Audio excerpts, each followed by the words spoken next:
Hello, I'm Richard Hunter, Head of Markets, and welcome to our look ahead for the week commencing the 15th of November. There's not been too much net movement on markets on either side of the pond this week. The US is slightly behind where we were, the UK slightly ahead.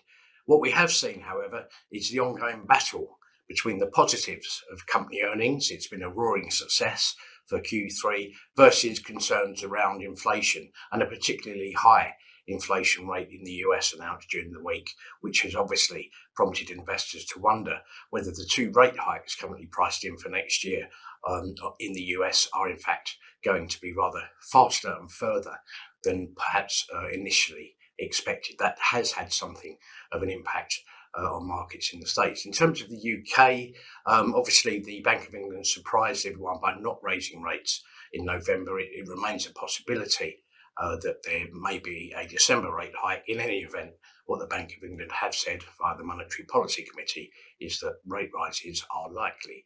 Net result of that is that in the year to date, the Dow Jones is now up 17.4%, the S&P 500 up 23.8%, the Nasdaq up 24.4%, and the FTSE 100 up 13.9%.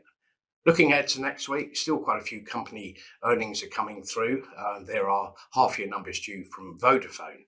Shares are down around 3% over the last year or so. One of the things, obviously, that's been holding revenues back is the lack of roaming business on the basis of limited tourism. You've also had a situation whereby limited footfall has also had an impact on their ability to sign up new customers. Also look out for any developments in terms of 5G. It's obviously the next story of the telecom development story. And in the meantime, investors are being paid to wait. Dividend yield on Vodafone, always traditionally high, currently standing at nearly 7%, 6.8%. Also, half-year numbers are due from Royal Mail Group. Shares have had a good year. They're over the last 12 months are up 60%. In the September update, when we last heard from them, they mentioned that group revenues were up 8.2% versus last year, but up 17.7% versus 2019.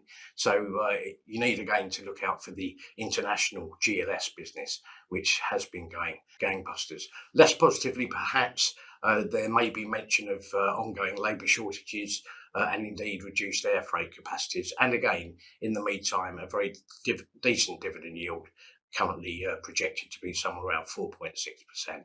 And finally, Kingfisher. Third quarter numbers are due. Shares up about 16% over the last year or so. Again, at the half-year numbers, when we heard from them last in September, they mentioned that online sales were actually up 216% versus pre-pandemic levels. Again, one of the things that's going to result in is some tough comparatives coming up. So it could be a pretty difficult third quarter report. We shall wait and see. And of course, the other subsidiaries to look out for, in particular, in terms of the Kingfisher trading statement, are B&Q and what has traditionally, over the last few years, been their jewel in the crown, namely Screwfix. Thank you for watching. Have a great week.